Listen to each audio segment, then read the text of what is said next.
Nala, my, how you've grown. Scar and Nala had a secret cub, and I'm here to share with you who I think it is exactly and why. What you just witnessed was a shocking deleted scene. Did Scar force himself onto Nala? That sentence alone probably made your eyebrows do the Rafiki. I mean, Scar and Nala? That's got to be the most blasphemous pairing since Timon tried to call Grub slimy yet satisfying. But you're about to find out there's way more to this story than Disney ever let on. Let's rewind. After Mufasa's death and Simba's dramatic escape, the movie hits us with a massive time gap. Simba disappears into the jungle, stumbles into a Hakuna Matata lifestyle, and grows up under the wing of a carefree meerkat and a flatulent warthog. Meanwhile, back in the Pride Lands, Scar rises to power. He steps into the throne he always wanted, and the kingdom begins to fall apart. But here's the real question. What happened to Nala? When she reappears later in the film, pouncing on Pumbaa in the jungle and locking eyes with Simba in that iconic waterfall scene, she's a full-grown lioness. Regal, beautiful, confident, but also quiet. Like someone carrying a story she doesn't want to tell. We've really needed you at home. No one needs me. Yes, we do. We never get to see what really happened to her while Simba was gone. There's no montage, no flashback, not even a single line hinting at the trauma she may have faced. It's just, boom, grown-up Nala, no backstory, just presence. That silence? That absence of narrative? It's suspicious. Because here's where we move beyond Disney magic and dip our paws into real-world lion behavior. And trust me, it's not for the faint of heart.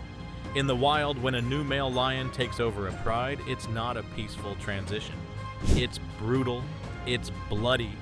He kills the cubs of the previous king. He forces himself on the lionesses. It's nature's cold way of restarting the bloodline. And it happens all the time.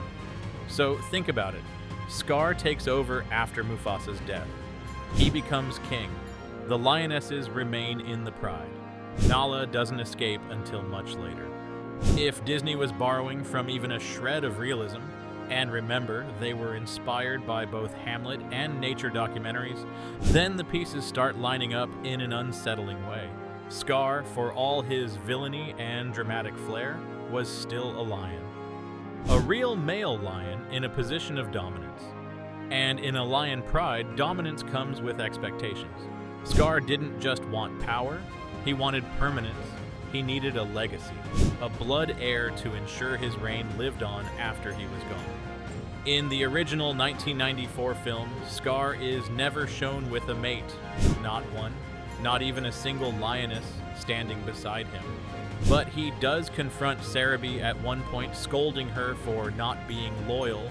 That's not just about food or defiance. That scene has heavy undertones of something more. Control, ownership, forced submission. And then there's the Broadway adaptation, which takes things even darker. In the musical version of The Lion King, Scar doesn't just boss Cerebi around. He proposes that Nala become his queen. We stop now, don't you see? She has to be my queen. There's still a chance, but things will be all... Yes, Nala, he wants her, and not in a let's rule together kind of way. More like, submit to me, or else. She refuses. That's what finally pushes her to run away and seek help. Now let that sink in for a second. Scar, king of the Pride Lands, desperate for a legacy, sets his sights on Nala, a young, powerful lioness with royal blood, future queen. She's the perfect match, at least in Scar's twisted, narcissistic mind. So then the question becomes, what if Nala didn't escape right away? What if she was cornered, coerced, or forced into something she didn't want? What if Scar did succeed, even if only briefly? Do that. I am the king. I can do whatever I want. In real lion prides, a new male's first priority is to spread his genes. It's automatic. He needs to ensure that his cubs are the ones who survive. And the only way to do that? Mate with the lionesses, even if it means doing so aggressively, even violently. If that's the case, and Scar ruled for several years before Simba returned, how likely is it really that he never mated with anyone? That he never fathered even one cub? Think about it. All that time, all those lionesses, and nothing? It starts to feel off. And now we fast forward to The Lion King 2, Simba's Pride, where things get even weirder. This is where we meet Kovu, dark brown fur, emerald green eyes, a brooding, rebellious streak that screams young Scar. Naturally, viewers assumed Kovu was Scar's son. It just made sense. But then Zira, Scar's fanatically loyal follower, drops a bomb. Kovu isn't Scar's biological child. He was merely chosen to follow in Scar's footsteps. So, wait, Scar had no son? No cubs? Nothing to show for all his time on the throne? That makes even less sense now. Unless there was a cub. One that was hidden, forgotten, maybe even taken. This is where we start to suspect that Scar and Nala may have had a cub. And maybe, just maybe, Disney buried the evidence. Now, to be clear, there's no official canon that says this happened. No character in any movie ever looks into the camera and says, "Hey, remember when Scar and Nala had a kid?" But this is what makes it so intriguing. It lives in the shadows, in the missing years, in the part of Nala's story we're never told. Some go even deeper and suggest that Vitani, Zira's daughter, might not be Zira's at all. That she could be the hidden child of Scar and Nala, stolen as a baby and raised by Zira to ensure Scar's bloodline survived. Now you might be thinking, okay, that's a stretch. But look at Vitani. She's the only lioness besides Nala with those distinct blue eyes. None of Scar's known allies have that trait. And unlike Kovu and Nuka, Vitani is fierce, level-headed, and strategic, just like Nala. Could she be the missing link? The lost cub hidden in plain sight? It's not a fact. It's not confirmed. But it fits. Nala's escape always seemed urgent, desperate. She wasn't just hunting for help.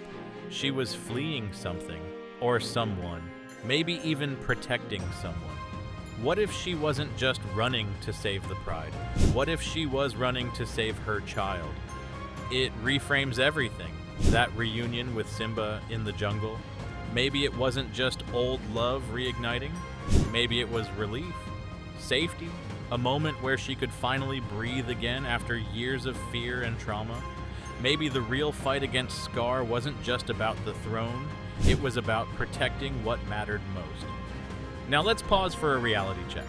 No, there is no official confirmation from Disney that Scar and Nala had a cub. There's no mention of it in the movies, books, Broadway, or the Lion Guard series. Nothing says it's real, but it lives in what Disney chose not to show. In the silence, in the gaps between scenes. It's built on animal behavior, missing years, unexplained motivations, and an eerie lack of answers. And if The Lion King taught us anything, it's that the past always finds a way to roar back into view. Secrets don't stay buried forever in the Pride Lands. So, did Scar and Nala have a cub? Probably not. But could they have? Let's just say stranger things have happened in the circle of life. If you're obsessed with digging into Lion King films or just love reliving the magic of your favorite childhood film, hit that subscribe button, give this a like, and let us know in the comments what topic you want us to explore next. Because on this channel, we don't just watch the story, we dig into the shadows behind it,